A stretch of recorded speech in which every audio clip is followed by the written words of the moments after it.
पूछते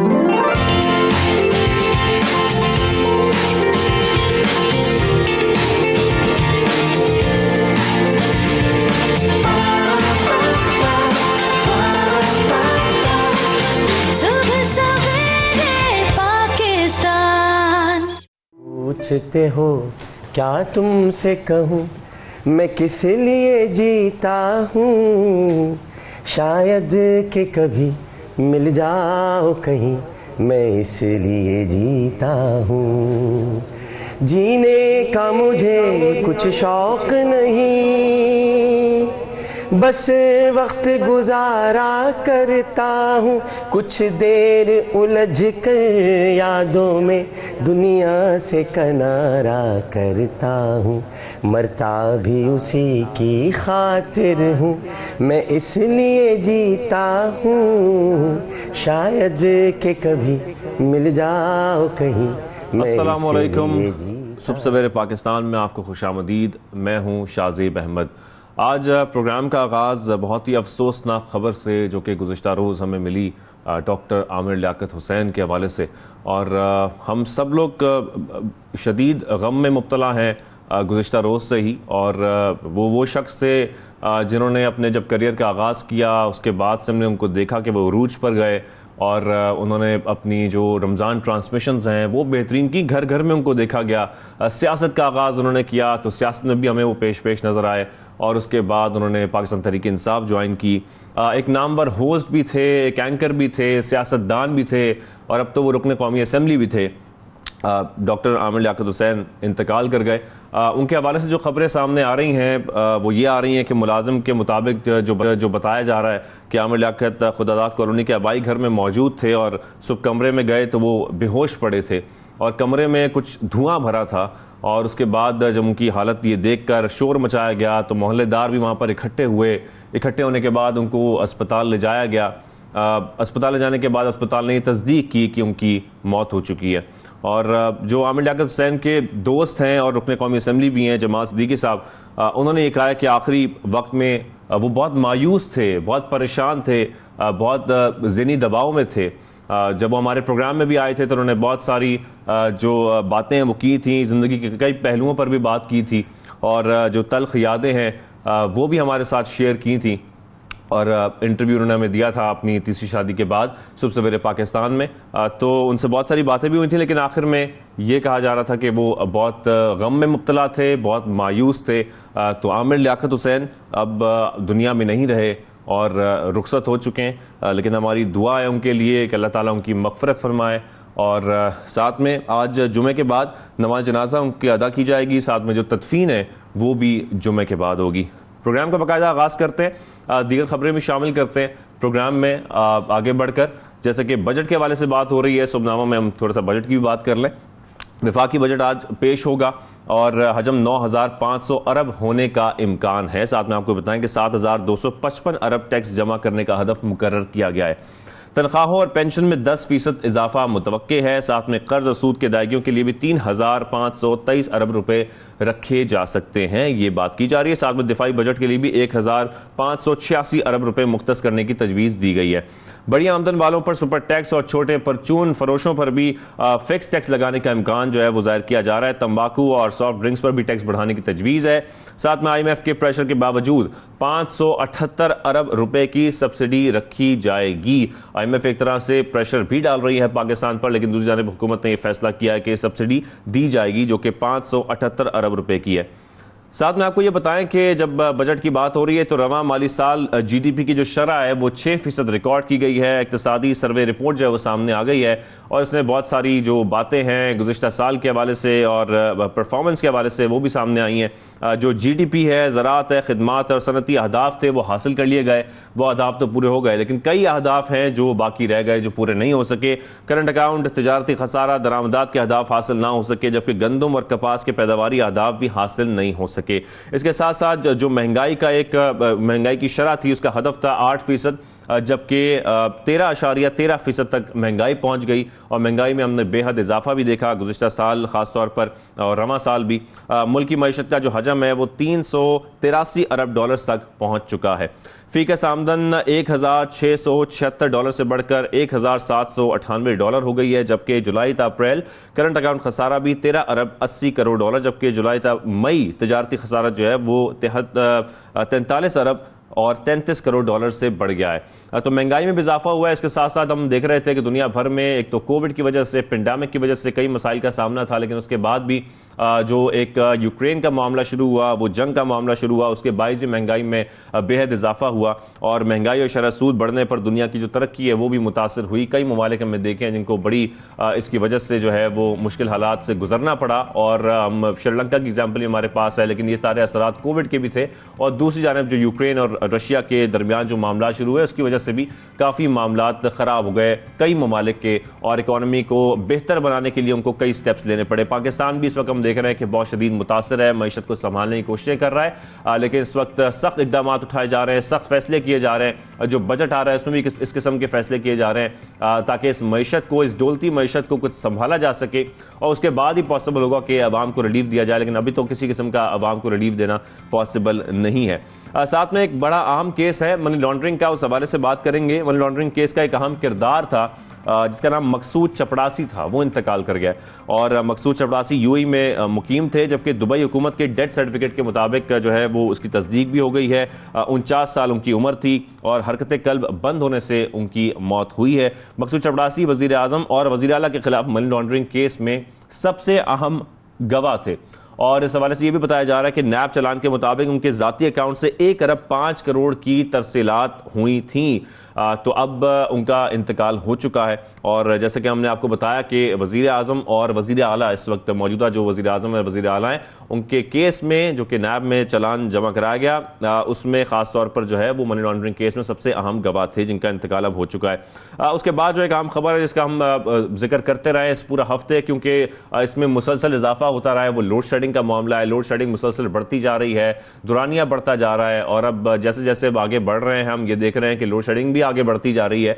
हर घर में तकरीबन 8 से 10 घंटे की लोड शेडिंग हो रही है। मुख्तलिफ शहरों की अगर बात करें, शदीद गर्मी है और लोड शेडिंग में भी इजाफा हो रहा है। शदीद परेशानी में मुब्तला इस वक्त लोग, जिंदगी जीरन हो गई है और अजियत में मुब्तला सिर्फ इस वजह से है क्योंकि घर में भी बैठ नहीं सकते, दफातर में भी बैठ नहीं सकते, काम पर जा नहीं सकते। तो इन तमाम मसाइल का सामना है। शहरों की बात करें तो वहां पर तकरीबन 10 घंटे की लोड शेडिंग की जा रही है, जबकि देहाती इलाकों में 14 घंटे तक लोड शेडिंग हो रही है और कराची में भी अब सूरत खराब होती जा रही है। कराची की अगर हम बात करें तो कराची में पहले लोड शेडिंग कम की जा रही थी, लेकिन मुख्तलिफ इलाके बल्कि जो मुस्तस्ना इलाके थे वहां पर भी अब लोड शेडिंग की जा रही है। पानी की किल्लत का भी सामना है कराची को, साथ में लोड शेडिंग से मुस्तस्ना जो इलाके हैं वहां पर भी लोड शेडिंग बढ़ा दी गई है। 3 घंटे की बिजली बंदिश का जो शेड्यूल है वो जारी किया गया है। कराची के मुख्तलिफ इलाकों में रात गए बिजली की जो बंदिश है उसमें हमने देखा कि शहरी बड़े गुस्से में आ गए। गुस्से में आकर वो शिकायत भी करते रहे कि बिजली है नहीं, गर्मी शदीद है, अपना कारोबार कैसे करें, काम कैसे करें, अपने घरों में कैसे रहें, क्योंकि आपकी नींद पूरी नहीं होती, आप काम पर नहीं जा पाते, काम पर जाते हैं तो काम नहीं हो पाता। तो ये मसाइल का सामना है इस कराची वालों को खास तौर पर। अबुल हसन असफानी रोड पर भी शहरियों ने लोड शेडिंग के खिलाफ एहतजाज किया और ये मुतालबात सामने रखे, टायर जलाकर के हमारे मुतालबात पूरे किए जाए, हमारे घरों को बिजली दी जाए, हमारे बच्चे नहीं सो पा रहे, हमारे घर के मामलात नहीं चल पा रहे। तो इस वजह से हम देख रहे हैं कि पूरे मुल्क में ये जो बिजली के मामलात हैं लोड शेडिंग के वो बढ़ते जा रहे हैं। पेशावर गिरदमा की अगर बात करें तो वहां पर तूफानी हवाओं ने तबाही मचा दी है और जो खबर सामने आ रही है वो ये आ रही है कि कोहाट रोड पर, नमक मंडी और इसके साथ साथ जो शाहढंड की जो दीवारें हैं वो भी गिर गई हैं। आर्मी स्टेडियम और घड़ी ईसा खान में छतों और दीवारों को नुकसान भी पहुंचा है। तूफान के बायस एक बच्चा भी जान बहक हुआ है, जबकि 10 अफराद जख्मी भी हुए हैं। इसमें जख्मियों को रेस्क्यू टीमों ने अस्पताल मुंतकिल भी किया है। तो सुबहनामा की ये तमाम खबरें जो हमने आपके सामने रखी और ये आप सब ने जानी कि इस वक्त क्या अपडेट्स हैं। लेकिन इसके साथ साथ अब प्रोग्राम के आगाज में सबसे पहले सेगमेंट को शामिल करते हैं और बात ये करते हैं कि जैसे कि हमने आपको बताया कि महंगाई बढ़ती जा रही है, लोग शदीद परेशान हैं और परेशानी की वजह से लोगों का गुजारा करना मुश्किल हो गया है। हम 2 वक्त की रोटी की बात करते हैं, पेट्रोल की बात करते हैं, तो हर चीज का हुसूल बहुत मुश्किल हो गया है। जितनी लोगों की आमदनी है उतना जो खर्चा है, अगर उसको सिर्फ हम एक साथ देखें तो ये मुमकिन ही नजर नहीं आता कि उस आमदनी में लोग अपना गुजारा कर सकते हैं। रोजाना का 2 वक्त से वो खाना भी खाएं तो तकरीबन महीने के 25 से 30 हज़ार रुपए बन जाते हैं, जिसमें गुजारा करना, क्योंकि आपने सिर्फ खाना नहीं खाना होता, आपकी यूटिलिटी बिल्स भी हैं, आपका रेंट भी है, आपकी ट्रांसपोर्टेशन का भी खर्चा है, तो ये तमाम खर्चे उठाना बहुत मुश्किल हो गए हैं लोगों के लिए। तो हम मार्केट में निकले अपनी टीम के साथ सुबह सवेरे पाकिस्तान की, और हमने कोशिश की है जानने की कि लोग कितनी परेशानी में मुब्तला हैं जो ताजर है, क्योंकि अब ताजरों को भी ये फोर्स किया जा रहा है कि वो 8 बजे दुकानें बंद करें, इससे पहले बंद करें। लेकिन क्या ताजर इस पर रजामंद हैं? क्या ताजर ये बात मान रहे हैं कि ऐसा हो सकता है? क्योंकि ताजरों की भी बहुत सारी शिकायत हैं, बहुत सारे शिकवे हैं। तो आपको ये डिटेल में सेगमेंट दिखाते हैं। इस वक्त मुल्क को मुआशी बहरान का सामना है। कई मसाइल हैं जो इस वक्त पाकिस्तान के सामने खड़े हैं। मईशत को संभालना है, डॉलर को नीचे लाना है, रुपए की कदर बढ़ानी है। लेकिन ये तमाम मसाइल, चाहे बजट की बात ही क्यों ना हो रही हो, क्योंकि चंद दिनों में ये इम्कान जाहिर किए जा रहे हैं कि बहुत जल्द बजट भी आने वाला है आइंदा माली साल का। लेकिन इस सारी सूरत हाल में तो वो मसाइल हैं जिसका सामना हुकूमत को है, जिसको मईशत को संभालने की ज़रूरत है। लेकिन इस सारी सूरत हाल में अवाम को किन परेशानियों का सामना है? अवाम को ये फिक्र नहीं है कि IMF के साथ क्या शराइत हैं, क्या डील करनी है, क्या बात करनी है। ना आम आवाम को ये फिक्र है कि बजट में क्या आ रहा है। जब हम आम आवाम की बात करते हैं, आम आदमी की बात करते हैं, उसे रोज़ाना की बुनियाद पर अपने काम को जाना है, दफातर जाना है, अपने घर जाना है, अपना रोज़गार कमाना है, खाना पीना करना है, अपने बच्चों की कफालत करनी है, अपने बच्चों की देखभाल करनी है, उनकी पेट पूजा करानी है। इस सारे मामले में जब घर को संभालने की बात आती है तो महंगाई जब हम अपने आस पास देखते हैं तो उसमें इस हद तक इजाफा हो गया है कि एक आम आदमी का गुजारा करना मुश्किल हो गया है। किसी की आमदनी अगर 20 से 25 हज़ार रुपये भी है तो उसके लिए अपने पूरे महीने के खर्चे उठाना कैसे मुमकिन है, जब उसको बिजली का बिल भी देना है, अपना रेंट भी देना है और बाहर निकलना भी है, पेट्रोल का इस्तेमाल भी करना है जिसकी कीमत 200 रुपये से भी ऊपर जा चुकी है। और अब ये भी खर्चा जाहिर किया जा रहा है कि पेट्रोल मज़ीद बढ़ेगा। इस सारे मामले का मकसद आज हम ये कोशिश करेंगे कि अवाम में निकले, अवाम की आवाज़ सुने कि अवाम क्या सोचते हैं, एक आम शहरी क्या सोचता है, उसकी क्या ज़रूरियात हैं, उसके क्या मसाइल हैं, उसको किन मसाइल का सामना है, उसको किस तरीके से अपनी ज़िंदगी गुजारनी है और क्या हुकूमत इसके लिए कुछ कर रही है या नहीं कर रही। आज इस सेगमेंट में हम कोशिश करेंगे कि आम आवाम की आवाज़ बने और कोशिश करें कि उनके मसाइल क्या हैं ताकि हुकूमत तक ये आवाज़ पहुँचे और उनके मसाइल का हल निकालने की कोशिश की जाए। आइए हमारे साथ चलिए।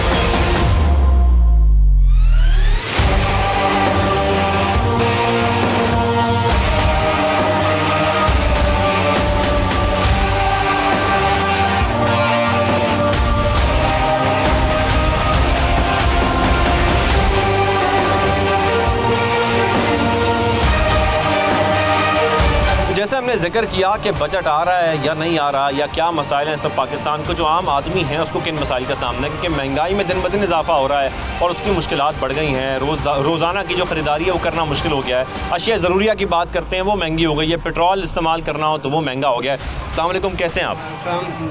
ठीक ठाक है। आपको उम्मीद है कोई बजट आ रहा है, कोई आवाम को रिलीफ मिलेगा? उम्मीद तो 1% भी नहीं है। वो कहते हैं ना कि आसरा होता है, यहाँ आसरा भी नहीं है।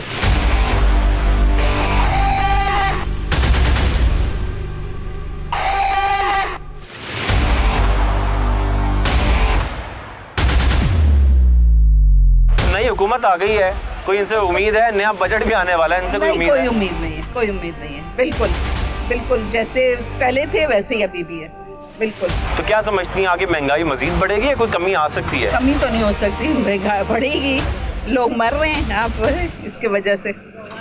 यानी कि अब आम आवाम जो है, आम आदमी ज़हनी तौर पर तैयार हो गया है कि महंगाई सिर्फ उसे बढ़ेगी और हमें इसी में गुजारा करना और कुछ नहीं हो सकता।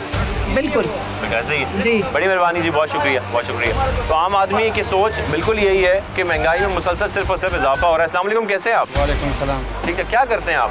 हम चाय बेच रहे हैं। चाय बेचते हैं? जी जी। हम निकले थे, चाय वाला हो, परचून की दुकान हो, एक आम आदमी जो सफ़र करता है उसके लिए महंगाई कितनी बढ़ गई है? महंगाई जो नवाज शरीफ शहबाज शरीफ वापस आया, ये तो बड़ी मेहरबानी है। ठीक है, गरीबों को गले में छुरी रख दिया, 210 रुपये का पेट्रोल करवा दिया। ये चाय में 30 रुपये का बेच रहा है, ये एक बंद नहीं पी सकता। जो गरीब आदमी है वो मरा है। तो पहले कितने की बेचते थे ये? पहले में हम सही ठीक ठाक रोजी बनाता है, बस ये जो चला गया आगे चला गया, वापस आया कहना ये करेगा वो करेगा। क्या बनाया? सब गरीब आवाम को मारा है। शहबाज शरीफ से कोई उम्मीद नहीं? नहीं हो सकता।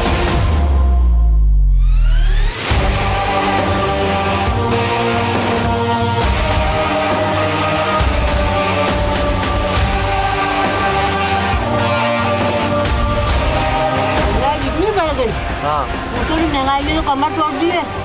क्या हुआ है? इतनी बढ़ गई है कि हद से ज़्यादा। तेल खा नहीं सकते, सब्जियां खा नहीं सकते, मतलब क्या खाएंगे? गरीब आदमी, नौकरी चाकरी बच्चों की है नहीं, क्या करेगा इंसान? चीज़ तो बिताता है, खूबसूरती चढ़ी अपने आप। बड़ा मुश्किल से गुजारा होता है। एक बच्चा वो कमाने वाला है, तो बहुत मुश्किल से, हमारे मियाँ है नहीं, बहुत मुश्किल से गुजारा होता है। कुछ भी हल नहीं है, कोई गवर्नमेंट कुछ भी नहीं कर रही। हुकूमत तब्दील हुई, वज़ीर आज़म तब्दील हो गए, अभी बजट आने वाला है, कोई उम्मीद है आपको कि आने वाले वक्त में मुश्किलात हैं अभी, लेकिन बेहतर हो जाएगा? बहुत सारी मुश्किलात हैं।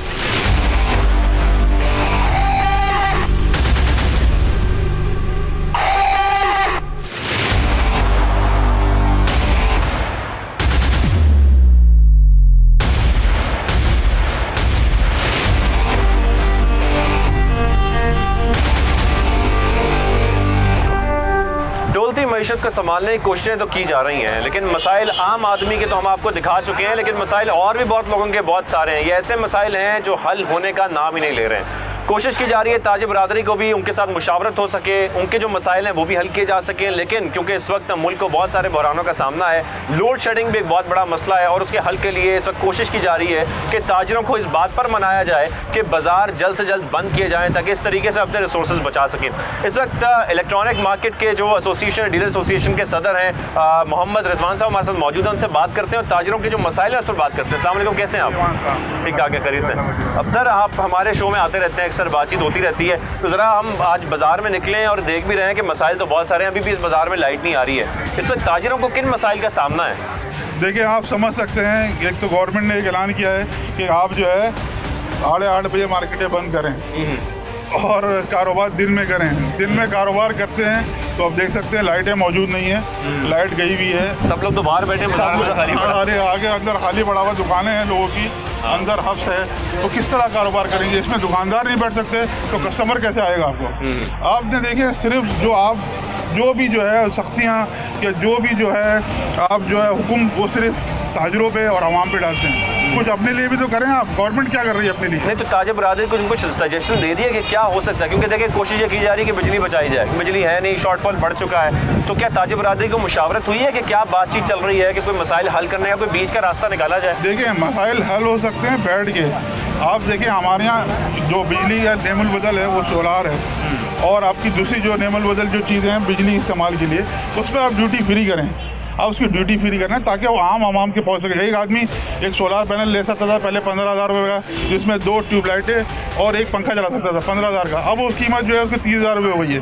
तो किस तरह पहुँचेगा आप समझ सकते हैं कि लोगों के लिए ये ज़रूरियात की चीज़ें हैं। ये लाइटें जब मौजूद नहीं होंगी, कारोबार नहीं होगा। हमारा तो इलेक्ट्रॉनिक से ताल्लुक है, हमारे लिए तो इलेक्ट्रॉनिक्स के लिए इलेक्ट्रिक ज़रूरी है। जब इलेक्ट्रिक ही नहीं होगी तो किस तरह कारोबार? तो हैरत की बात है कि इलेक्ट्रॉनिक मार्केट में इस वक्त इलेक्ट्रिक नहीं है, इलेक्ट्रिसिटी नहीं है, तो फिर प्रॉब्लम क्या सॉल्व होगी? तो सर फिर करना क्या पड़ेगा, क्योंकि लोड शेडिंग मुसलसल बढ़ती जा रही है, मसाइल बढ़ते जा रहे हैं। हुकूमत से आपको कोई उम्मीद है कि ये जो मसाइल हैं खासतौर पर ताजरों के, इन मसाइल को हल, क्योंकि ताजरों के जो मसाइल हैं वो भी आवाम के साथ जुड़े हैं, आप लोगों के मसाइल हल होंगे तो आवाम को रिलीफ मिलेगा, कुछ उनके लिए पॉसिबिलिटीज़ बनेंगी, चीज़ें बेहतर होंगी। तो ताज बरादरी किस तरफ मानने की तरफ आप समझते हैं कि जा रही है? देखिए, सारी कुर्बानियाँ तो हम दे रहे हैं, हम टैक्स भी दे रहे हैं गवर्नमेंट को, पूरे बिल भी दे रहे हैं बिजली का, उसके बाद जो अपने लोगों की तनख्वाही भी दे रहे हैं, उसके बाद नुकसान भी बर्दाश्त कर रहे हैं, तो हुकूमत भी तो कुछ बर्दाश्त करे। अफसोस की बात यह है कराची सबसे ज़्यादा टैक्स कलेक्शन होती है, उसके बावजूद कराची के मसाइल सबसे ज़्यादा है, और सबसे ज़्यादा जो टैक्स पूरे पाकिस्तान में जाता है वो ये RTO 1 है। ये सदर का एरिया है जो सबसे ज़्यादा टैक्स देता है पाकिस्तान का, और यहाँ हालत ऐसी है कि आप समझ सकते हैं कि लोगों के लिए जो है, आप निकलेंगे तो यहाँ सीवरेज के निज़ाम पर प्रॉब्लम है, यहाँ पानी हमारे यहाँ मौजूद नहीं। हमारे यहाँ कनेक्शन तो है पानी का, सीवरेज का, लेकिन पानी नहीं मिलता हमको यहाँ। अच्छा, ये तो ताजरों के मसाइल हो गए। अब हम ओवरऑल बात करते हैं, जो कारोबार है सब पाकिस्तान में बड़ा मुतासर है। महंगाई बढ़ गई है, लोगों ने खरीदारी भी कम कर दी है, इंपोर्टेड आइटम जो है बहुत सारी, इलेक्ट्रॉनिक की बात भी करें तो वो बैन होती जा रही है। कारोबार कितना मुतासर हुआ है अभी इन चंद माह में? तकरीबन आप समझ सकते हैं कि 50% से ज़्यादा जो है ना कारोबार मुतासर हो गया है। आपने कहा था इंपोर्टेड बंद कर देंगे चीज़ें डॉलर की वजह से, तो डॉलर तो जो है वो वैसे ही 202 अभी भी हुआ है। तो आप समझ सकते हैं इससे तो कोई फ़र्क नहीं पड़ा इंपोर्टेड बंद करने से, नुकसान तो हमारा ही हो रहा है। अब असल में आप अपनी जो चीज़ें बात करते हैं, अगर यहाँ संभल करते हैं चीज़ें, तो आप ऐसी मेयार की बनाएं कि लोग यहाँ खरीदें। लोग जो है इंपोर्टिंग किस लिए खरीदते हैं कि आप क्वालिटी अच्छी होती है। आप भी समझते हैं इंपोर्ट पर बैन लगेगा तो ये तो लोकल मार्केट को एक बूस्ट मिलेगा, इनके पास चांस है कि अपनी चीज़ें जो बेच सके आगे। देखिए हमारे यहाँ ज़्यादातर जो चीज़ें हैं वो असेंबल होती हैं, मैन्युफैक्चरिंग नहीं होती हैं, पार्ट्स की सूरत में आती हैं यहाँ और यहाँ जाके ये बनती हैं। तो वहाँ जो है सस्ती चीज़ें मिलती हैं और सस्ता, वहाँ के जो है लेबर सस्ता है, वहाँ गवर्नमेंट को सपोर्ट करती है, वहाँ बिजली में गवर्नमेंट सपोर्ट करती है उनको, सारी चीज़ों से सपोर्ट। यहाँ कौन सा सपोर्ट करती है? आप बिजली की सपोर्ट की बात कर रहे हैं भाई, लाइट कितनी दफ़ा जाती है दिन में? लाइट दिन में तकरीबन 2 दफ़ा जा रही है। रमज़ान से जब से ये नई हुकूमत आई है, जब से 2 से 3 दफ़ा डेली लाइट जाती है। कारोबार कितना मुतासर होता है जब बिजली नहीं आती है? तो दुकानें कैसे चलती हैं, काम कैसे चलता है? आपके सामने आप खड़े हुए इधर इंटरव्यू ले रहे हैं, नहीं तो यहाँ पे कस्टमरों का रश इतना होता है कि आप इधर पैदल चल नहीं सकते थे सदर के बाजार के अंदर। नहीं, वो रश तो है, लेकिन जब बिजली जाती है इलेक्ट्रॉनिक मार्केट में, जहाँ पर आपको मोबाइल भी टेस्ट कराने, चार्जर भी टेस्ट कराने, बहुत कम मुतासर होता है। इलेक्ट्रॉनिक्स का काम है, टोटल वाईफाई का काम है, मोबाइल का काम है, चार्जिंग का काम है। लोग आते हैं चार्जर लेने, फ़ोन जैसे होते हैं बॉक्स पैक खोलते हैं, चार्ज नहीं है, उनको चार्ज पे लगाओ, फिर इधर उधर भागते हैं, यार तुम्हारे पास लाइट है तो तुम लगा लो।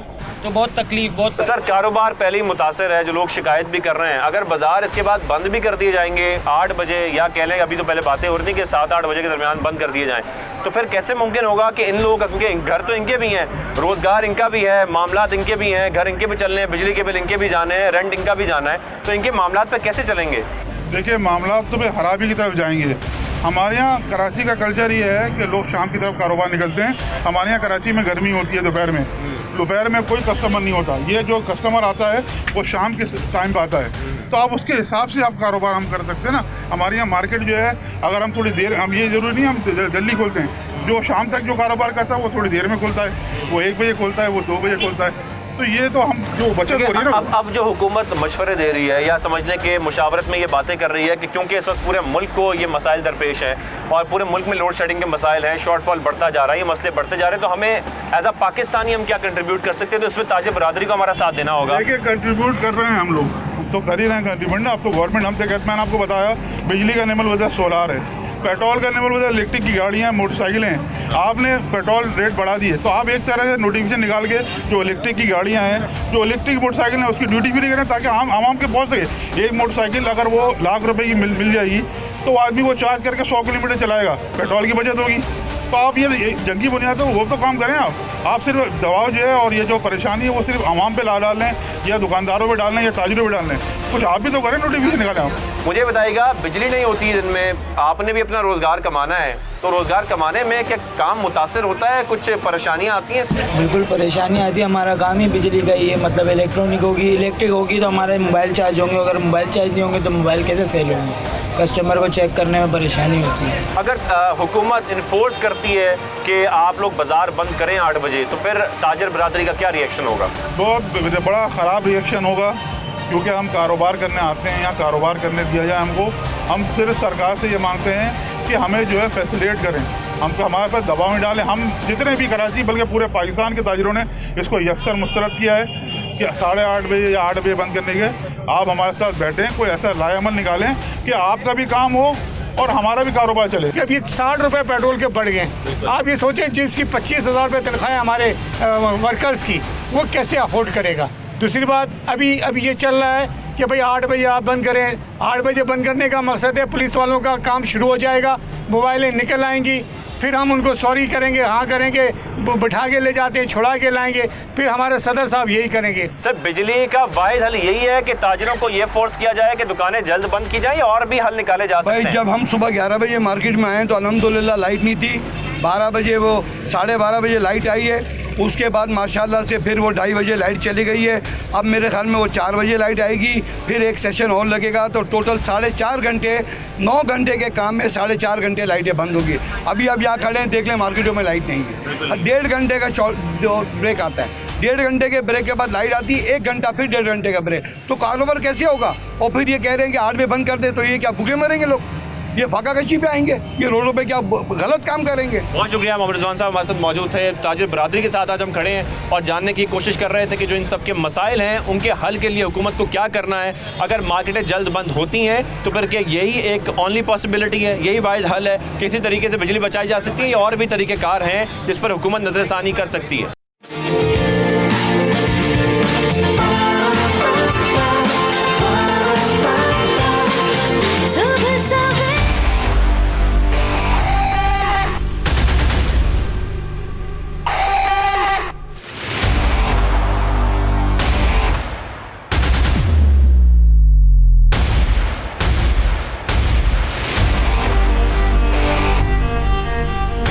बाज़ारों में हमने ये सुना कि महंगाई में कितना इजाफा हुआ जब आपको घर की चीज़ें ख़रीदनी हैं, लेकिन सिर्फ घर में नहीं रहना, इंसान को बाहर निकलना है, अपना रोज़गार कमाना है और अपनी कमाई के लिए जब उसको सफ़र करना है, चाहे पब्लिक ट्रांसपोर्ट हो, रिक्शे हों या दीगर ज़राए हों, आपको उस पर भी पैसे लगाने हैं। और पेट्रोल बढ़ने की वजह से जो ट्रांसपोर्ट की कीमतें उसमें भी इजाफा हो गया।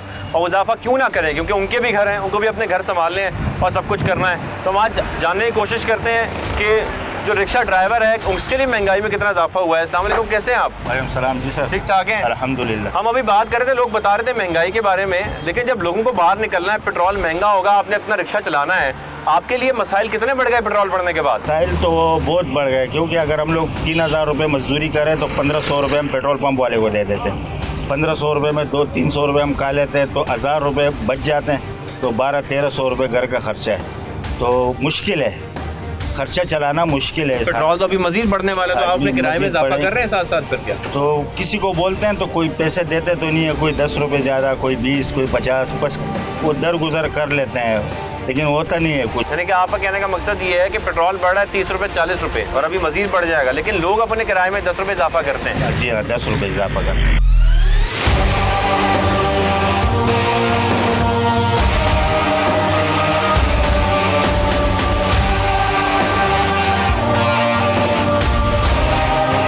फिर आप कैसे अपना खर्चा पूरा करेंगे अगर पेट्रोल ऐसे ही बढ़ता रहा और आपको अपना रोजगार कमाना है, अपने खर्चे पूरे करने हैं? तो या तो LPG पे करेंगे या तो फिर खड़ी कर देंगे, इस प्राइवेट नौकरी देख लेंगे, वही करेंगे, या होटल में काम देख लेंगे, क्योंकि इसमें तो फिर नहीं बचेगा कुछ ना। हुकूमत से कोई उम्मीद है? हुकूमत तब्दील हुई है, नए वज़ीर आज़म आए हैं, अभी आपके नया बजट भी आ रहा है, बजट के बाद बातें तो यही हो रही हैं जो मुल्क के हालात हैं उसमें टैक्सेस बढ़ेंगे, लेकिन आम आदमी आपके जैसा, हमारे जैसा, क्या उसको कोई फ़ायदा पहुँचेगा? नहीं, कोई फ़ायदा नहीं पहुँचेगा, नुकसान ही होगा।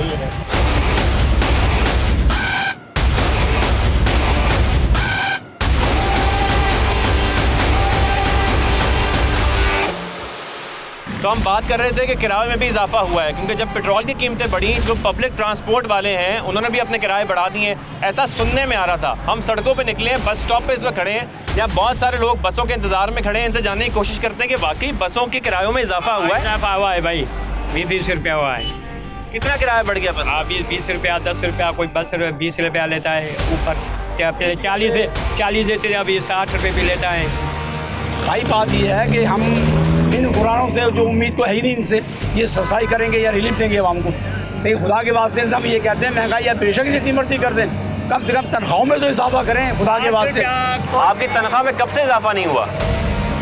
हमारी तनख्वाह में तो समझो कि कम से कम 6-7 साल हुए नहीं हुआ। 6-7 साल में इजाफा कोई नहीं हुआ, लेकिन 6-7 साल में महंगाई कितनी बढ़ी है? महंगाई इतनी हो गई, जो चीज़ 6-7 साल 100 रुपये की थी ना, अब 1500 रुपये की है।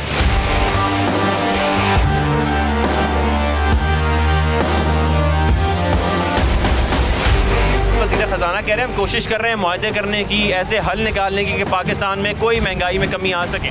भाईजान ये कोशिश कर रहे हैं सिर्फ अपने ख़जाने भरने की, बाहर ले जाने की पैसे, ये और कोई कोशिश नहीं कर रहे। ये शहबाज शरीफ साहब कह रहे थे मैं अपने कपड़े बेच के भी आटा सस्ता करूँगा, आज आटा 95 रुपये हो गया, उनके कपड़े वहीं के वहीं रखे हुए, और उनके कपड़े खरीदेगा कौन भाई? वो ये बरतानिया कोई बादशाह थोड़ी है, फ्रांस के कोई बादशाह थोड़ी है, उनके कपड़े कोई खरीदेगा? वो सारे कपड़े उतार के ले आएंगे, 5,000 रुपये नहीं देगा उनके कपड़ों के। मैं बाइक इस्तेमाल करता था, मैं दोस्तों का पेट्रोल डलवाता हूँ अब 2-4 दिन में, लेकिन कल से मैंने क्या किया है कि मैं सिर्फ उसको 40 रुपये बस वाले को देता हूँ और मैं अपने ऑफिस पहुँचता हूँ। मोटरसाइकिल छोड़ के आता हूँ मैं बस में, क्योंकि मैं 200 रुपये का पेट्रोल अफोर्ड नहीं कर सकता और मैं सिर्फ 40-80 रुपये में अब मेरा आना जाना हो रहा है। मैं बस यानी कि अगर कोई मोटरसाइकिल अपनी इस्तेमाल करता है तो महंगाई में अब इस हद तक इजाफा हो गया कि वो भी इस्तेमाल नहीं कर सकता। वो भी इस्तेमाल नहीं कर सकता। दूसरी वजह ये कि अगर ये सरकारी मुलाजमिन को जो पेट्रोल इन्होंने कहा कि जी बड़े जो ऑफिसर्स हैं उनको 40% जो है वो ऑफ कर दिया जाएगा, लेकिन पेट्रोल वही है जो बड़े लोग भी इस्तेमाल कर रहे हैं और छोटे लोग भी इस्तेमाल कर रहे हैं। तो जो सरकारी मुलाजम आ रहे हैं वो भी तो आएंगे ना भाई ड्यूटियों पे, अफसरों ने तो अपनी गाड़ियों पे आना है, लेकिन जो छोटा मुलाजम है उसका क्या करेंगे आप?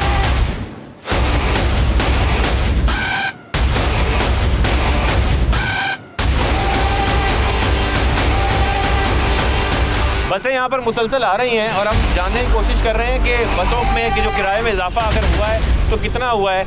अगर हम यहाँ पे थोड़ी सी लोगों से बात करें। अस्सलाम वालेकुम, कैसे हैं आप? ठीक है, बसों के किरायों में इजाफा हुआ है पेट्रोल बढ़ने के बाद? इजाफा हुआ है, 50 रुपये हो गया है मलीर का सदर से। कौम को वो वज़ीर आज़म को कुछ कम करना चाहिए। कितना अगर आपका किराया बढ़ता है अपना गुजारा कैसे करते हैं? रोजाना के खर्चे बढ़ गए हैं, महंगाई बढ़ गई है, क्या अपना पेट काटेंगे और क्या करेंगे?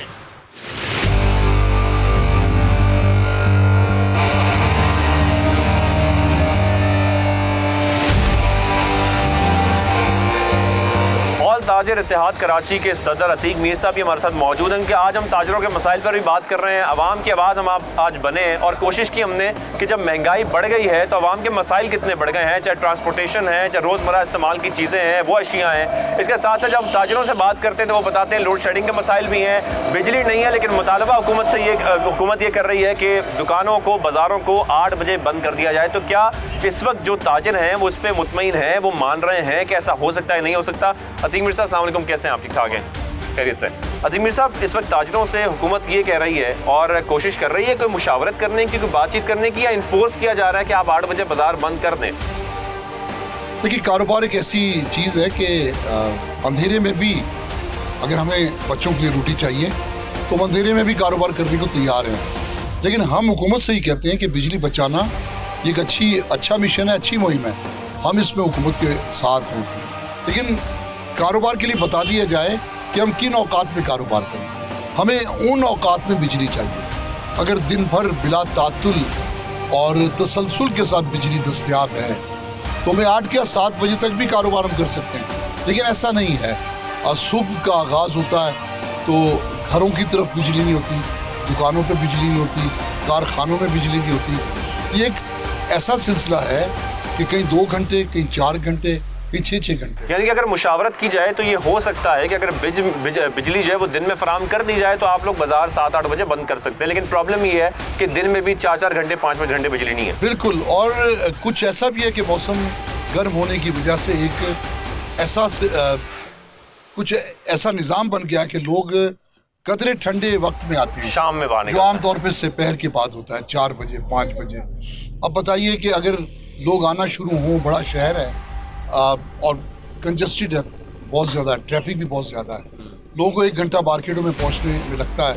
अगर कोई 6 बजे मार्केट पहुंचता है तो 8 बजे कारोबार बंद कर दें, 2 घंटे में तो कारोबार नहीं हो सकता। वो अपना कारोबार नहीं कर सकता। बिजली की वजह से कारोबार के जितने भी यहाँ पर लोग मौजूद हैं उनको किस परेशानी का सामना है? बिजली नहीं है तो हमारे तो कारोबार ही नहीं है ना, हमारा तो कारोबार ही बिजली के साथ है। दुकानों में कोई और सहूलत तो है नहीं, कोई जनरेटर या UPS वगैरह यहाँ पे होते नहीं है ज़्यादातर। तो जब बिजली नहीं होगी तो कस्टमर दुकान के अंदर इस गर्मी में कैसे खड़े रहेगा? 3-4 घंटे सुबह लाइट ही चले जाती है, फिर मेन शाम का जब कारोबार का टाइम है जब लाइट नहीं होती है। अगर थोड़े रात गए बैठ भी जाते हैं तो डकैती पड़ जाती है। मतलब किसी तरह भी राहत नहीं है, ना घर में राहत है ना कारोबार पे राहत है। तो सर, अगर हुकूमत, सिंध हुकूमत है, वफाकी हुकूमत है या सूबाई हुकूमत है, वो आप लोगों के साथ बैठकर, ताजरों के साथ बैठकर मुशावरत करते हैं तो इस बातचीत से मामला ये हल किया जा सकता है, क्योंकि इस वक्त मुल्क को दरपेश कई मसाइल हैं। तो इन मसाइल का हल निकालने के लिए बात सर मुशावरत से हो सकती है। मुशावरत भी हुई और बारहा हुई। लॉ एंड ऑर्डर में मुशावरत होती है, कहते हैं पुलिस नहीं है। इलेक्ट्रिसिटी पे मुशावरत होती है तो कहते हैं जनरेशन नहीं है, उसकी ट्रांसमिशन के सिस्टम ठीक नहीं है। इसी तरह बहुत सारे मसाइल इदारों के साथ। तो जिस मसले पे बात करें, क्योंकि मसाइल ही मसाइल हैं, मसाइलिस्तान बन गया ये मुल्क, तो उस पर यही कहते हैं कि हमारे पास मुतालिका सहूलत नहीं है। तो फिर ये बताइए कि मुशावरत तो किसी मसले के हल के लिए की जाती है, लेकिन जब हुकूमत ही हाथ उठा दे कि उसके पास कतई तौर पर आवाम के लिए सहूलतें नहीं हैं, पानी है तो वो आरओ प्लांट से ख़रीदें या फिर वो मिनरल वाटर्स पिएं, पानी भी नहीं है, कुछ भी ऐसी सहूलत नहीं है जो हुकूमत की जिम्मेदारी हो। अच्छा, ये तो बुनियादी सहूलियात हो गई जो कि फराम करना हुकूमत की जिम्मेदारी भी है और करना बहुत ज़रूरी भी है। इसके साथ साथ अब बजट आ रहा है, हुकूमत ये कह रही है कि मईशत के हाल इस वक्त इस किस्म का है कि बजट के बाद तो बजट अवाम दोस्त हो ही नहीं सकता है। आप लोगों की क्या उम्मीद है कि आप लोगों को लगता है कि बजट के बाद ताजरों के लिए कुछ आसानियाँ पैदा होंगी? इम्पोर्ट पर बैन लग रहे हैं, मसाइल बढ़ते जा रहे हैं, मुल्क को इस वक्त कई मसाइल का सामना है। जब ओवरऑल मईशत की बात करते हैं, बजट से कोई उम्मीद है आप लोगों को? देखिए, उम्मीद तो जब होती है कि हुकूमत के पास कुछ खजाना होता। हम देख रहे हैं कि डॉलर्स ज़र मुबादला खाली नहीं है हुकूमत के पास, और आवाम को देने के लिए भी कुछ नहीं है। दूसरी बात, सबसे बड़ी जो हुकूमत की कमज़ोरी है वो आवाम के लिए रत्ती बराबर भी कुर्बानी के लिए तैयार नहीं है।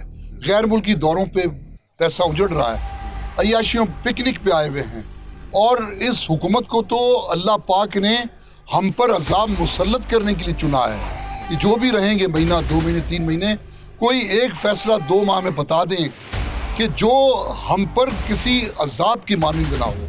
कोई एक फैसला बता दें कि जिसको लफ्ज़ रिलीफ जिसमें पूरा उतरता हो। क्योंकि फ्यूल की जब हम बात करते हैं तो ओवरऑल फ्यूल की कीमतों में इतना इजाफा हो गया तो उसका असर हर चीज़ पर पड़ता है। आप भी यहाँ पर काम करते हैं, कारोबार करते हैं? जी बिल्कुल। लोड शेडिंग है, बिजली के मसाइल हैं, अतीक मीर साहब भी जिक्र कर रहे हैं, मसाइल और बहुत सारे हैं, महंगाई का भी है। एक आम आदमी की जब बात करते हैं तो मसाइल कितने बढ़ गए हैं महंगाई की वजह से आपके भी रोज़गार में? देखिए, हर तरह से मसाइल, हर तरफ से मसाइल आए हुए हैं इस वक्त। हमारे जैसे कन्वेंस का प्रॉब्लम आता है, फ्यूल के चार्जेस बढ़े हुए हैं। अब जो है पब्लिक है वो अपनी ट्रांसपोर्ट के ऊपर नहीं आ रही, वो पब्लिक ट्रांसपोर्ट में जो है वो सफ़र कर रही है।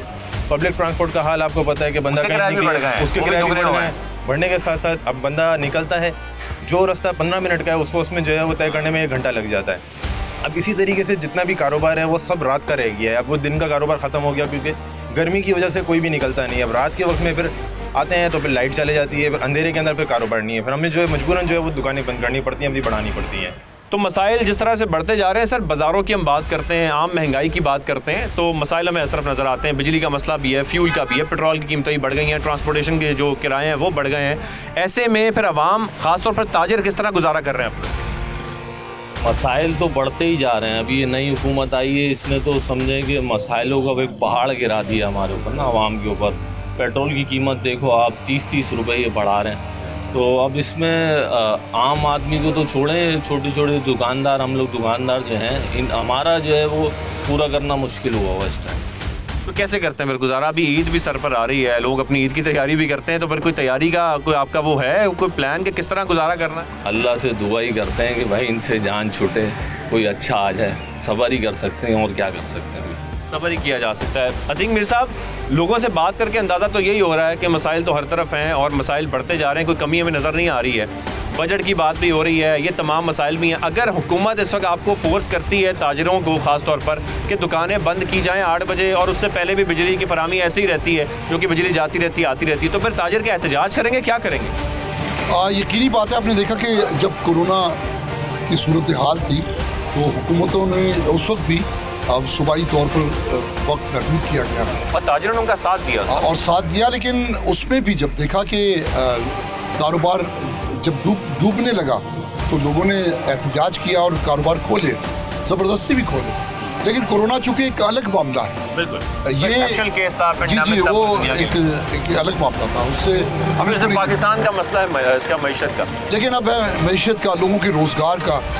अब अगर हम महसूस करते हैं कि हुकूमत के किसी भी फैसले से कारोबार ख़राब होता है, अनएम्प्लॉयमेंट की तरफ हम जाते हैं, लोग भूख की तरफ जाते हैं, मज़ीद महंगाई बढ़ती है, तो फिर उसके खिलाफ एहतजाज करने पे हम मजबूर हैं, फिर हम उस फैसले को नहीं मानेंगे। मौत से दूर है और ये तमाम मसाइल तो आपने सुने, लेकिन कराची में दूध का मसला भी है क्योंकि उसकी कीमत में भी 20 रुपये इजाफा हो गया है, जो कि अब 170 रुपये हो चुकी है। दही की कीमत में भी इजाफा हो गया है। जो हमारे नुमाइंदे हैं कराची के, शराज अहमद, वो हमें इस हवाले से अपडेट कर रहे हैं। जी शराज, बताइएगा। जी बिल्कुल, महंगाई के वार बार बार आवाम पर जारी हैं। कभी पेट्रोलियम मसनूआत की कीमतों में होशरुबा इजाफा हो जाता है तो कभी इजनास और रोज़मर्रा इस्तेमाल की कीमतों में इजाफा देखा जा रहा था। अब दूध की कीमत में भी एक मरतबा फिर से इजाफा कर दिया गया है और शहर कायद में फ़ी लीटर दूध 20 रुपये इजाफे के बाद 170 रुपये फ़ी किलो के हिसाब से फ़रोख्त किया जा रहा है, जबकि दही की कीमत भी 20 रुपये इजाफे के बाद 240 रुपये फ़ी किलो हो चुकी है। इस हवाले से रिटेलर से जब हमारी बात हुई तो उनका मौक़िफ़ है कि डेयरी फार्मर्स की जानिब से एकदम कीमतों में इजाफा कर दिया गया है और इसी वजह से वो महंगा दूध बेचने पर मजबूर हैं। साथ ही साथ फार्मर्स की जानिब से ये मौक़िफ़ इख्तियार किया जा रहा है कि एक तरफ पेट्रोलियम मसनूआत की कीमतों में होशरुबा इजाफा जो है वो रिकॉर्ड किया गया है, जिससे उनके अखराजात, ट्रांसपोर्टेशन की कॉस्ट वो शदीद बढ़ चुकी है, जबकि इजनास और दीगर चारा जात की कीमतें भी जो हैं इस वक्त काफ़ी ज़्यादा तेज़ी से बढ़ रही हैं और इसमें ऐसे में उनके लिए पुरानी कीमत पर दूध फ़रोख्त करना मुमकिन नहीं रहा और इसी वजह से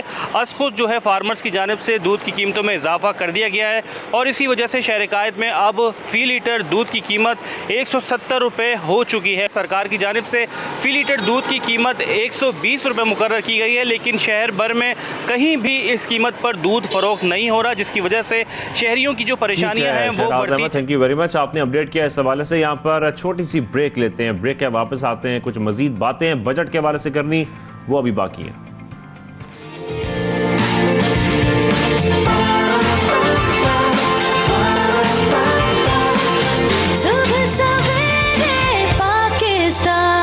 वेलकम बैक, आप देख रहे हैं सुबह सवेरे पाकिस्तान शाज़ेब अहमद के साथ। बजट से कोई ख़ास उम्मीद तो नहीं है ताजिर बरादरी को, क्योंकि हम देख रहे हैं कि अब तो बजट आने वाला है, बहुत करीब आ चुका है और उसके बाद भी, उससे पहले भी ताजिरों को कोई उम्मीद नहीं है। वो यही कह रहे हैं कि कुछ हुकूमत हमारा भी सोचे, कुछ अवाम का भी सोचे, कुछ महंगाई कंट्रोल करने का सोचे, क्योंकि हमारा कारोबार बहुत मुतासर हो रहा है। हमारा कारोबार तकरीबन डूब चुका है। एक तरफ लोड शेडिंग है, मसाइल हैं, फिर आपके जो फ्यूल प्राइसेस हैं वो बढ़ गई हैं, महंगाई हो गई है, तो कारोबार करना पाकिस्तान में बहुत मुश्किल होता जा रहा है। कारोबारी जो बरादरी है, जो ताजिर बरादरी है, उनके साथ हमने जो डिटेल में प्रोग्राम किया उसका मकसद भी यही था कि हम ये समझ सकें कि उनके बुनियादी मसाइल हैं क्या और क्या उनको दूर करने के लिए हुकूमत कोई कोशिश कर रही है, नहीं कर रही है। अगर आपने बाजार शाम को जल्द बंद कराने भी हैं बिजली बचाने के लिए, तो क्या दिन में बिजली की फराहमी उनको दी जा रही है, उसकी फराहमी हो रही है या नहीं हो रही है? तो ये बहुत सारे सवालात उठते हैं कि इस वक्त ताजिर बरादरी कितनी परेशान है। लेकिन अब दूसरी जानिब हम ये भी देख रहे हैं कि अवाम परेशान है, घर चलाना मुश्किल है महंगाई के इस दौर में। लेकिन इस पूरे मामले में सवाल ये उठता है कि जो मुल्क की मईशत है उसको जो चैलेंजेस हैं, उन चैलेंजेस से निपटने के लिए जो फैसले किए जा रहे हैं, क्या उन फैसलों का नतीजा अच्छा निकलेगा, नहीं निकलेगा? क्या महंगाई पर कंट्रोल होगा या महंगाई पर कंट्रोल नहीं पाया जा सकता इस वक्त मईशत संभालने के लिए? बहुत सारे सवालात हैं, मजमूई सूरत-ए-हाल पर हमें बात भी करनी है, इसको समझना भी है। जो हुकूमत इस वक्त बातें कर रही है बजट के हवाले से, महंगाई के हवाले से, उस पर हमारा ये जो अभी साल चल रहा है 2022 का, इसमें आने वाला वक्त कैसा है, जब तक अगले इलेक्शंस नहीं होते तो कितनी मुश्किलात हैं जिससे हमें गुजरना है और मुश्किलात का सामना करना। यही बातें समझने के लिए साबिक चेयरमैन एफबीआर शब्बर जैदी साहब मौजूद हैं। शब्बर जैदी साहब, आपको खुशामदीद कहेंगे सुबह सवेरे पाकिस्तान में। शब्बर जैदी साहब, पहला सवाल तो मैं आपसे ये करना चाहता हूं कि जिस तरीके से हुकूमत कह रही है कि ये जो शॉर्ट टर्म इकदामात उठाए जा रहे हैं, ये जो सख्त फैसले किए जा रहे हैं, इसका मकसद ये है कि लॉन्ग टर्म में पाकिस्तान को बहुत फायदा पहुंचेगा, तो हम क्या ये कह सकते हैं कि लॉन्ग टर्म में पाकिस्तान को फायदा इस तरह पहुंचेगा कि महंगाई कंट्रोल हो जाएगी, इन्फ्लेशन जो है वो कुछ कम हो जाएगी? क्योंकि महंगाई तो हम मुसलसल बढ़ती हुई देख रहे हैं, तो सख्त फैसले जो अभी किए जा रहे हैं, लॉन्ग टर्म में हमें इसके कोई फायदे होंगे? तो मुझे कोई शॉर्ट टर्म भी हल नजर नहीं आ रहा और लॉन्ग टर्म भी हल नहीं आ रहा। ये जो किया गया है, ये तो सिर्फ एक मजबूरी है कि आपने पेट्रोल की प्राइसेस को बढ़ा के सब्सिडी खत्म की है। तो ये तो अभी तक जो हुआ है, ये ना लॉन्ग टर्म हल है ना शॉर्ट टर्म हल है। लॉन्ग टर्म हल तो ये है कि आप अपने इम्पोर्ट का बिल को कम करें, उसके लिए मुझे अभी तक तो कोई बुनियादी चीज नजर नहीं आई है। अच्छा, और साथ में शब्बर जैदी साहब, जो ज़र मुबादला के ज़खायर हैं उसमें मुसलसल हम कमी देख रहे हैं। चीन के साथ मुआहिदा भी हो गया है कम शरह सूद पर, उसके बावजूद जो है हम देख रहे हैं कि मुसलसल जो डॉलर है वो अभी भी संभल नहीं पा रहा है। ये डॉलर को संभालने के लिए ज़र मुबादला के ज़खायर में कमी को कैसे रोका जा सकता है, क्या किया जा सकता है, क्या इक़दाम उठाए जा सकते हैं? कल भी बात की है कि वो तो तुमको बहुत बड़ी अमाउंट के डॉलर चाहिए अगले महीने में। चाइना के जो 3.2 या जो भी अमाउंट है वो तो बहुत छोटा अमाउंट है ना। जो हमारी आज की जो पोजीशन है ज़र मुबादला की, वो इस तरह की है कि हमें इमीडिएट चाहिए और जो आगे का हमारा खर्चा है तो वो उसके लिए तो कल मिफ्ता साहब ने कोई रास्ता नहीं दिया ना कि कैसे हम उस शॉर्टफॉल को पूरा करेंगे, बल्कि मैं तो ये कहता हूँ कि उनकी इस बात ने परेशानी को और डॉलर को ज़्यादा खराब कर दिया, क्योंकि आप ये कह रहे हैं कि हमारे पास ये रिक्वायरमेंट है और आप ये नहीं बता रहे कि वो रिक्वायरमेंट कहाँ से पूरी करेंगे। तो मेरा तो उनको मशवरा ये है कि इस तरह की बातें नहीं करें। मतलब जब आप ये बात करते हैं कि आपको इतने डॉलर चाहिए और आप ये नहीं बताते कि कहाँ से आएंगे, तो फिर तो आप लोगों को खराब कर रहे हैं ना, तो आप अनसर्टेनिटी की तरफ लोगों को ले जा रहे हैं। तो मेरा तो उनको मशवरा ये है कि वो ये बात नहीं करें। हम तो खुद अवॉइड करते हैं बात करने पे, हमें पता है कि क्या होने वाला है, मगर अगर जब एक फाइनेंस मिनिस्टर खड़े होकर ये कहता है कि हमें इतने डॉलर की जरूरत है और ये नहीं पता कि डॉलर कहाँ से आएंगे, तो आप तो शहबाज साहब, भारत हमारा पड़ोसी मुल्क, उनके ज़र मुबादला के ज़खायर 600 अरब डॉलर से भी ज्यादा हैं। भारत ऐसा क्या कर रहा है जो हम नहीं कर पा रहे हैं? इंडिया का देखिए, बात सुने ना, अब आपने बड़ा अच्छा सवाल किया है। अब आपको 70 साल बाद याद आया कि क्या किया है। ये जो आज आपकी हालत है, ये 70 साल में की है ना आपने। उन्होंने 70 साल में काम किया है, आपने 70 साल में अय्याशी की है, तो ये तो होना ही था।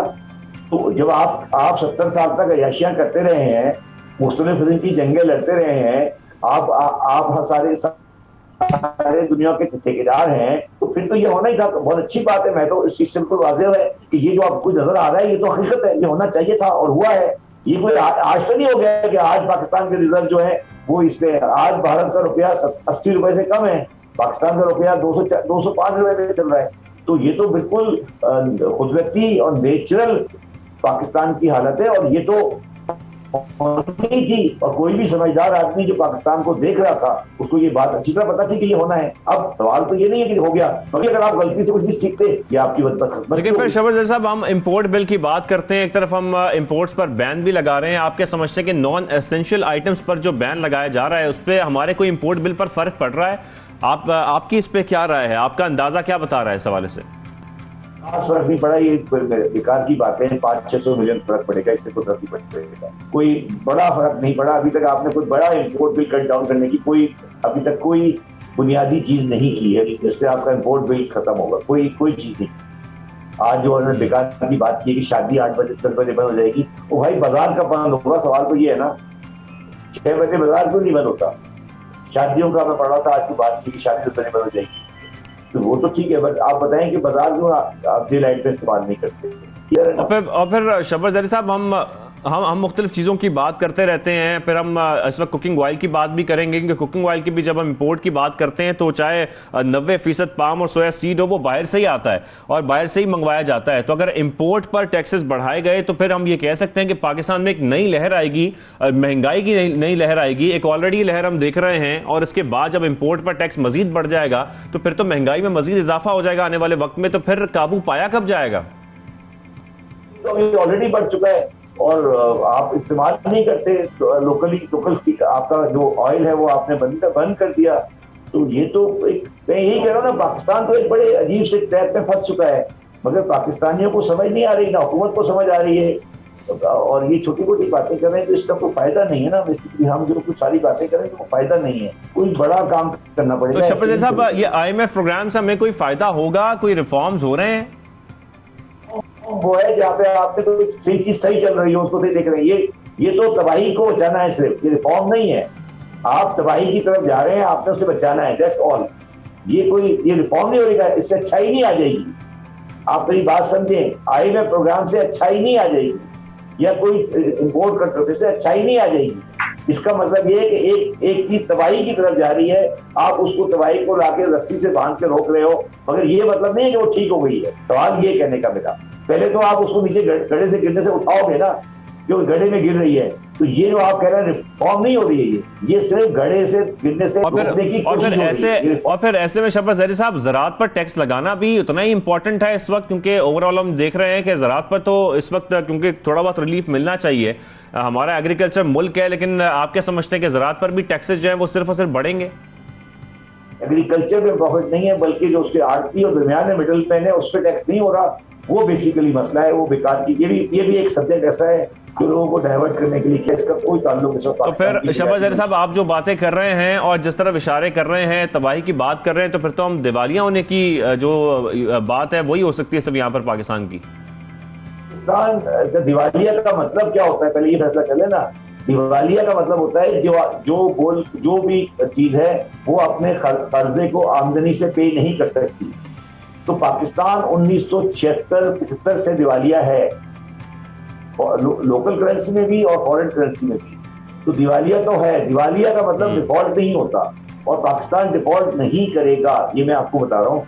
मगर पाकिस्तान फाइनेंशियली बैंकरप्ट है और ये रियलिटी है, इसको कोई डिनाई नहीं कर सकता। ठीक है, साबिक चेयरमैन एफबीआर शहबाज ज़रीर साहब हमारे साथ मौजूद थे, और ओवरऑल जो सिचुएशन है इस वक्त ज़र मुबादला के ज़खायर हो, मईशत हो, या इस वक्त जो बजट आने वाला है उस हवाले से उनसे डिस्कशन हुई डिटेल में। यहाँ पर छोटी सी ब्रेक लेते हैं, ब्रेक के बाद वापस आते हैं।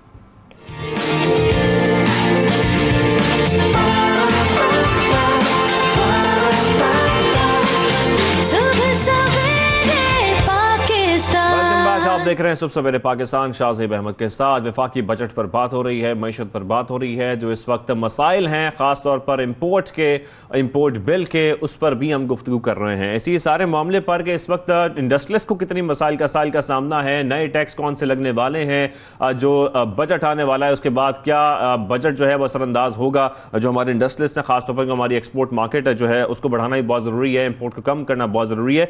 कराची चैम्बर ऑफ कॉमर्स के सदर इदरीस मेमन साहब हमारे साथ मौजूद है, उनसे हम बात करेंगे। सबसे पहले इदरीस साहब आपको खुशामदीद कहेंगे सुबह सवेरे पाकिस्तान में। इदरीस मेमन साहब, सबसे पहले तो मैं आपके सामने कौमी इक्तिसादी सर्वे की बात करूंगा, क्योंकि हुकूमत महंगाई, तजारती खसारे, दरामदात और गंदम और कपास के पैदावारी जो अहदाफ हैं वो हासिल नहीं कर सकी है। इसकी सबसे बड़ी और अहम बुनियादी वजह क्या है आपके ख्याल में? हमने तमाम चीजें वो बयान कर दी कि किस तरह इस मुश्किल वक्त में भी एक बेहतर और बैलेंस बजट बनाया जा सकता है, जिससे हुकूमत का हदफ भी मुतासिर न हो और ईज ऑफ डूइंग बिजनेस में भी आसानी हो। तो हमारी 12 दिन से मुसलसल मुलाकातें और मुसलसल गुफ्तगू शुनीद हो रही थी डिफरेंट चीज़ों पर, और हमें उम्मीद है कि जिस तरह हुकूमत ने हमें सुना है और हमारी जो भी तजावीज़ थी उन पर तवील बहस की है, तो आने वाले दिनों में एक बेहतर बजट देखने में मिलेगा। क्योंकि हम इस वक्त आइडियल सिचुएशन में नहीं रह रहे। पाकिस्तान को कई मसाइल का सामना, तेल की बढ़ती हुई कीमतें, गैस की बढ़ती हुई कीमतें, और अभी आपने बताया कि कॉटन और बीज जो फसलें हैं वो अपने आदाब पूरे नहीं कर सकी। तो ये वो तमाम चीज़ें हैं। इन तमाम चीज़ों के बावजूद जब मिल बैठकर बात होती है, बाहमी मशवरे से काम होता है, तो रास्ते निकल आते हैं। और वही 12 दिन से गवर्नमेंट और बिजनेस कम्युनिटी के लोग कर रहे थे। अब देखते हैं इंशाल्लाह ताला आज क्या होता है। उम्मीद ये है कि जो वादे किए गए वो पूरे हों। इदरीस साहब, आप क्या समझते हैं, आपकी नज़र में वो कौन से सेक्टर्स हैं जिसमें टैक्स बढ़ाना या कम करना इस वक्त नागुज़ीर है? देखिए, वो तमाम जो पुरतायुश अशिया है उन पर बैन ऑलरेडी लगा दिया गया है।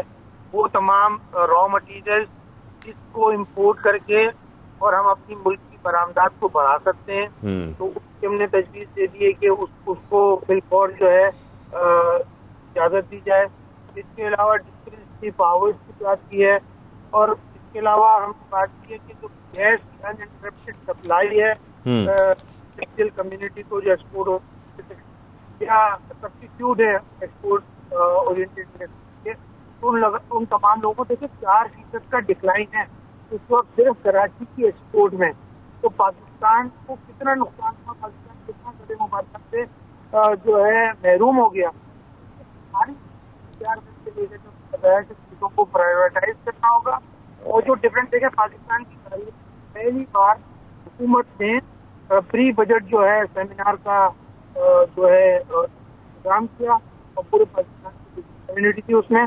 और सबसे अच्छी बात पेट्रोलियम के लोग भी थे, एनर्जी सेक्टर के मिनिस्टर थे, कॉमर्स के मिनिस्टर थे, और अपना फाइनेंस के थे। तो चारों जो है मेन बिल्कुल इदरीस साहब हम यही बात कर रहे हैं, क्योंकि आप भी इस बात का जिक्र कर रहे हैं। इस वक्त हुकूमत जो है वो इकदाम उठा रही है इंपोर्ट के हवाले से। इंपोर्ट पर बैन भी लग रहे हैं, नॉन एसेंशियल आइटम्स पर बैन लग रहा है, लेकिन इसके साथ साथ इंपोर्ट के साथ साथ हमें ये भी ध्यान देना है कि जो एक्सपोर्ट है हमारी इंटरनेशनल मार्केट में, वो इंडस्ट्रियलिस्ट को फैसिलिटेट करना भी उतना ही इंपॉर्टेंट है। क्योंकि हमारी अगर इंपोर्ट कम करनी है तो एक्सपोर्ट बढ़ानी भी है, और एक्सपोर्ट बढ़ाने के लिए आपको इंडस्ट्रियलिस्ट को फैसिलिटेट करना पड़ेगा।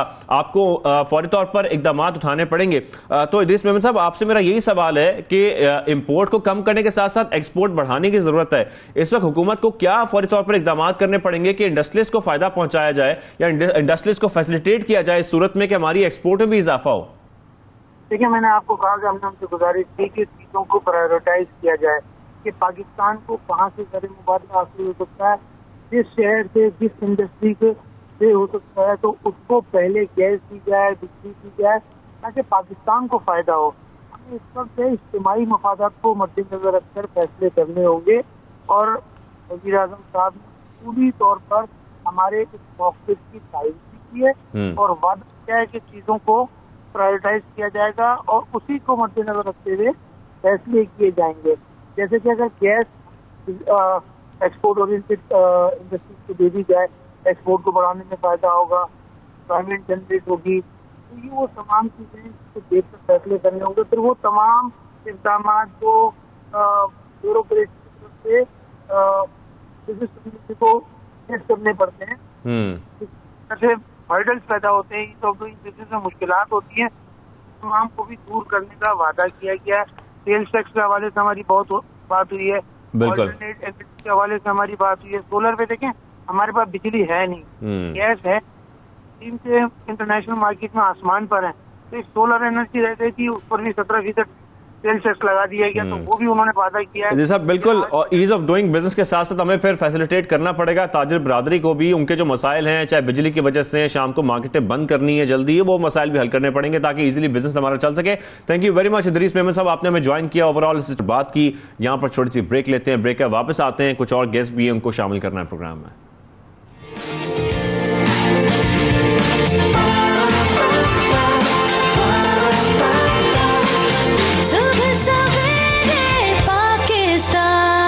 आप देख रहे हैं सुबह सवेरे पाकिस्तान और गुफ्तगू हो रही थी ब्रेक से पहले इदरीस मेमन साहब के साथ, और अब हमें ज्वाइन किया है मारूफ कारोबारी शख्सियत हैं आरिफ हबीब साहब, उनसे हम बात करेंगे। आरिफ साहब, आपको खुशामदीद कहेंगे सुबह सवेरे पाकिस्तान में।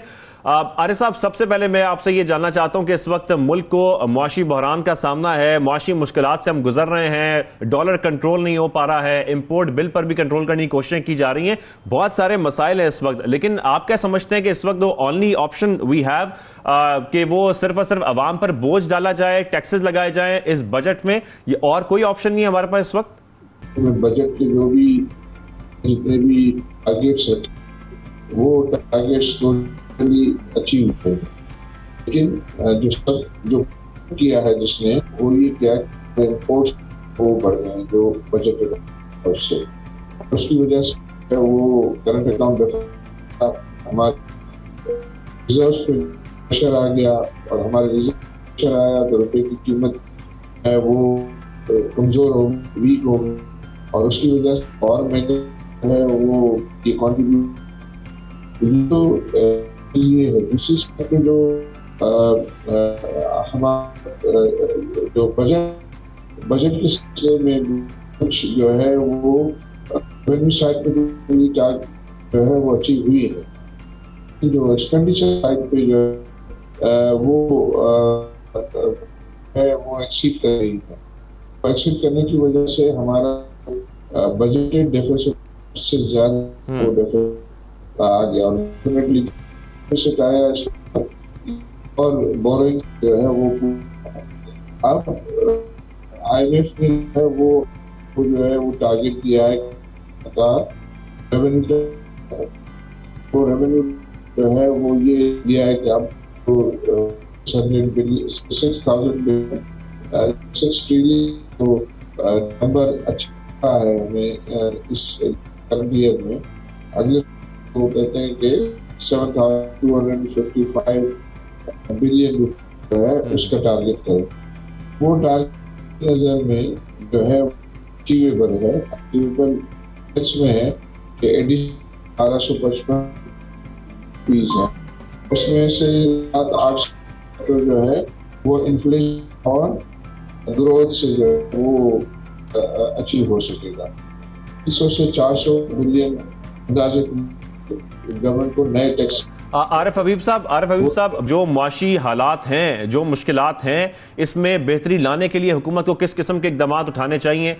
बजट कैसा होना चाहिए? वो बजट जो इस वक्त आने वाला है, उसके बाद क्या कोई रिलीफ मिलने के चांसेस है? क्या एटलीस्ट हमारी जो मईशत है वो संभल सकेगी? IMF का जो प्रोग्राम है, अगर वो रिज्यूम होता है तो इससे पाकिस्तान को कितना फायदा पहुंचेगा? लेकिन दूसरी जानिब हम ये भी देख रहे हैं कि IMF के प्रेशर के बावजूद जो 578 अरब रुपए की सब्सिडी है वो रखी जा रही है इस बजट में।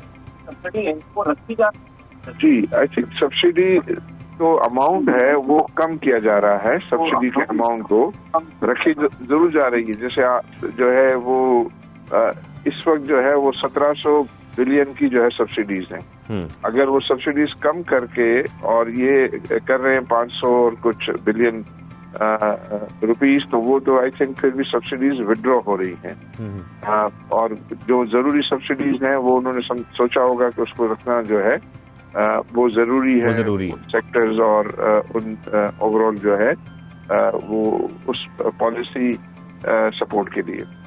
तो जो है इस वक्त, और जो आपने सवाल किया कि जो ये IMF के साथ प्रोग्राम हो जाता है, वो IMF के साथ प्रोग्राम क्रिटिकल इसलिए है कि हमारा जो बैलेंस ऑफ पेमेंट का मसला है इस वक्त, और इसमें जो डिक्लाइनिंग रिजर्व्स हैं उनको स्टेबलाइज करने के लिए IMF प्रोग्राम जरूरी है। क्योंकि IMF की अपनी भी जो है वो सपोर्ट है, और उससे लिंक जो है बाकी दूसरे world bank, Asian development bank, AIIB, even जो है वो Saudis and UAE and China, वो भी सब जो है इसी बात पे इंसिस्ट करते हैं कि आप IMF के प्रोग्राम में जो है वो जाएं और उनकी जो कंडीशनलिटीज हैं उनको पूरा करें। तो जब ये अगर पूरा करते हैं तो फिर उनकी तरफ से जो सपोर्ट है वो सपोर्ट जो है वो फिर रिज्यूम हो जाएगा, और वो रिज्यूम हो जाएगा तो फिर हम ये मुश्किल सूरत हाल से जो है वो निकल सकेंगे। ठीक है, मुश्किल सूरत हाल से निकल सकेंगे, क्योंकि सर बात ये की जा रही है ना कि इन्फ्लेशन शॉर्ट टर्म में हम सख्त फैसले कर लेंगे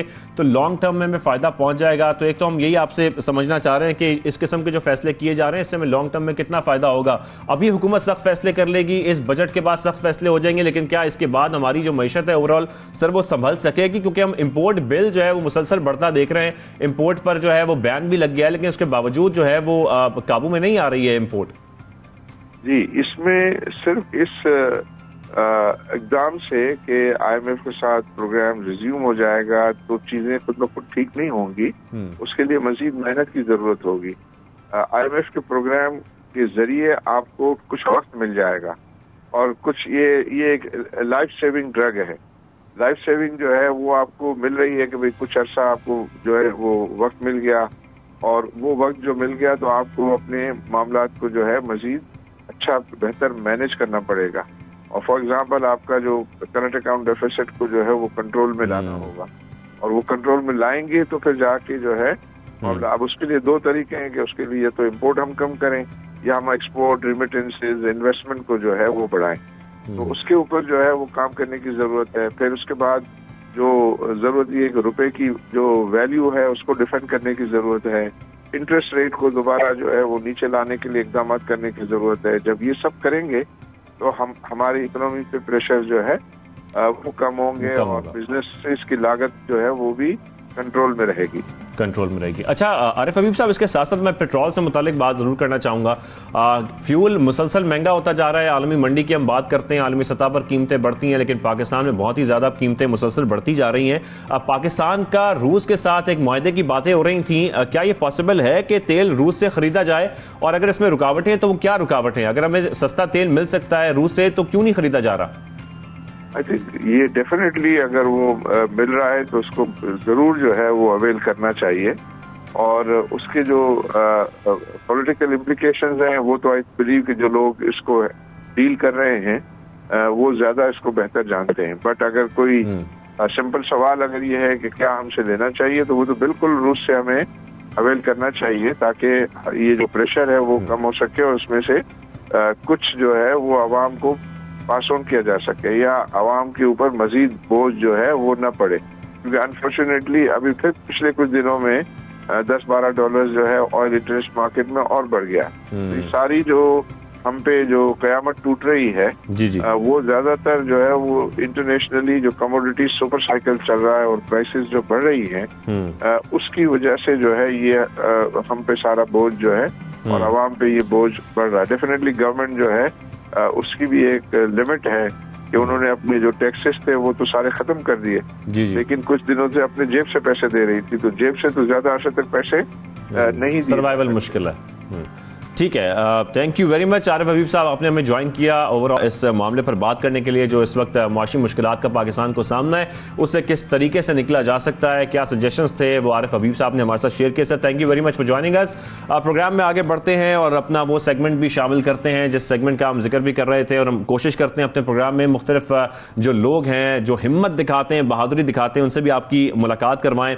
तो बहादुरी और हिम्मत की एक और ही मिसाल है जिनसे आज हम आपकी मुलाकात करवाने जा रहे हैं। गुज़िश्ता दिनों हमने एक ऐसे फूड राइडर से आपको मिलवाया था जो एक हाथ से महरूम थे और इसके बावजूद वो रिस्क हलाल के लिए बाहर निकलते हैं, अपने रोजगार के लिए निकलते हैं और कमाई करते हैं। लेकिन आज हम आपकी एक और फूड राइडर से मुलाकात करवाने जा रहे हैं, और इन फूड राइडर की जितनी तारीफ की जाए वो वाकई कम है, क्योंकि कहा यह जा रहा है कि वो दोनों पाँव से महरूम हैं और इसके बावजूद वो फूड डिलीवरी का काम करते हैं, घरों में जाते हैं, फूड डिलीवर करते हैं, खाना डिलीवर करते हैं, और इस तरीके से वो अपना रोजगार कमा रहे हैं। और ये जो चैलेंज है उनको फिजिकली, इसके बावजूद उन्होंने अपनी हिम्मत नहीं हारी, अपना काम जारी रखे हुए हैं। उनसे आपकी मुलाकात करवाते हैं और उनसे बात भी करते हैं। मोहम्मद इमरान हमारे साथ मौजूद हैं। इमरान, आपको खुशामदीद कहेंगे सबसे पहले पाकिस्तान में। सबसे पहले तो आप बताएं कैसे हैं आप, ठीक हैं?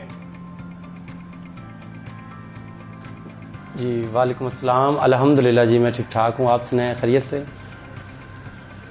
बिल्कुल इमरान बहुत अच्छा लगा कि आप रोजगार कमाने के लिए आप तमाम चैलेंजेस को एक तरफ रखते हुए अपना काम जारी रखे हुए हैं, लेकिन मुझे थोड़ा सा ये अपनी कहानी बताइएगा, हुआ क्या था, क्या वजह बनी कि आप इन दो पाँव से महरूम हो गए?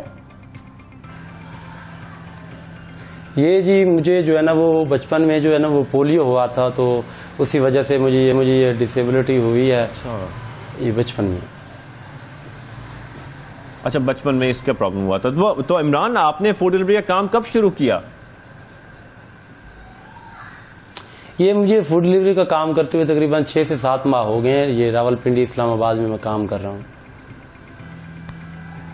अच्छा, रावलपिंडी और इस्लामाबाद में आप काम कर रहे हैं, 6 से 7 माह हो गए। तो इससे पहले आप क्या करते थे, और थोड़ा सा अपने फैमिली के बारे में बताइएगा। आप किस किस को सपोर्ट करते हैं अपने घर में, रोज़गार जो कमाते हैं, क्या आपके बच्चे भी हैं?